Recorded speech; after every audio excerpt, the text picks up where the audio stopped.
Why being the strong one who never asks for help is actually a trauma response. This quiet struggle is not just about you wanting to do things your own way, nor is it a simple case of being stubborn or prideful when things get tough. You have likely spent years wearing this relentless self-reliance like a badge of honor, secretly wondering why the simple act of saying "I need help" makes you feel physically nauseous or deeply exposed. Once you pull back the curtain on this behavior, you will discover that your refusal to ask for a hand is actually a highly sophisticated, protective shield that your mind built a long time ago to keep you safe from a very specific kind of pain. When you constantly reject support, it is not because you think you are superior to others or because you enjoy suffering, but rather because your brain has classified vulnerability as an immediate, high-alert danger zone. This intense reluctance is known in psychology as hyper-independence, a deeply ingrained state of mind where you view relying on anyone else as the ultimate threat to your personal stability and emotional safety. Imagine growing up in an environment where, whenever you reached out for emotional comfort or practical guidance, the caregivers around you were either too busy, too overwhelmed, or completely unpredictable. To cope with this emotional neglect, you made a silent, subconscious pact with yourself that would quietly govern every single relationship you would have for the rest of your life. This internal contract dictates that relying on anyone else is a guaranteed path to disappointment,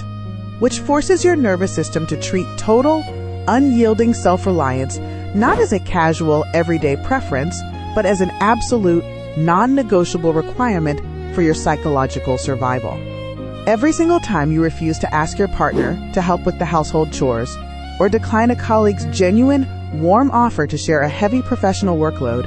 you are executing this ancient survival program to shield yourself from the potential pain of being dismissed. You essentially bypass the terrifying risk of abandonment by convincing yourself that you are the only truly reliable person in your universe, which keeps you in control but completely exhausted.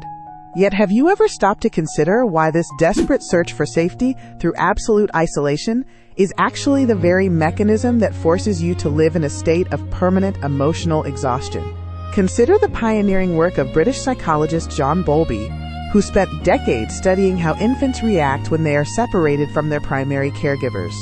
He observed a group of toddlers who, when reunited with their mothers after a stressful separation, surprisingly showed no outward signs of distress, completely ignoring their parents and continuing to play with their toys alone. While these children looked perfectly calm and independent on the outside,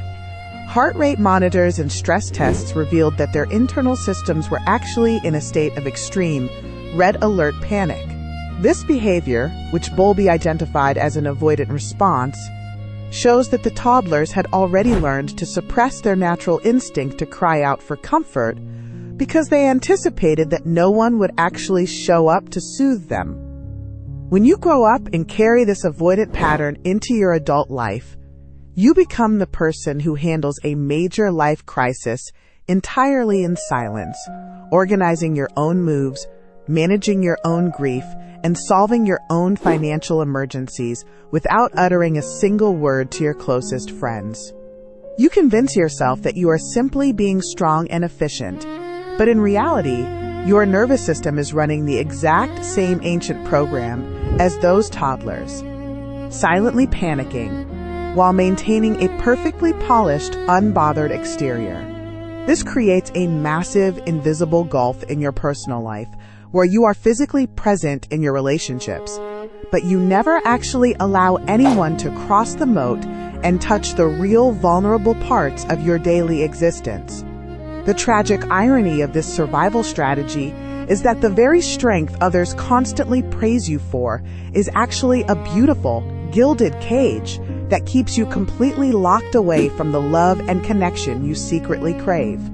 What you might not realize is that by constantly refusing to let others help you, you are unintentionally denying those who love you the deeply rewarding bonding opportunity to show up for you and express their genuine affection in a tangible, meaningful way.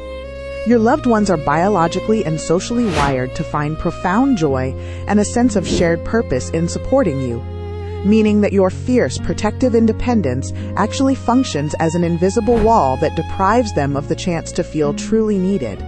When you finally gather the courage to drop your guard and say, "I cannot carry this on my own," you are not exposing a shameful weakness or transforming into a heavy burden.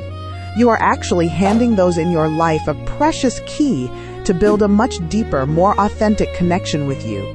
This profound realization shifts your entire worldview, proving that learning to receive support is never a surrender of your hard-earned strength, but rather the ultimate, terrifying act of courage that allows you to finally step out of your lonely fortress and experience what it truly feels like to be held. The next time you find your mouth automatically saying, "I've got it," while your chest tightens under a heavy load, ask yourself, are you actually protecting your peace, or are you just running away from the terrifying beauty of letting someone love you?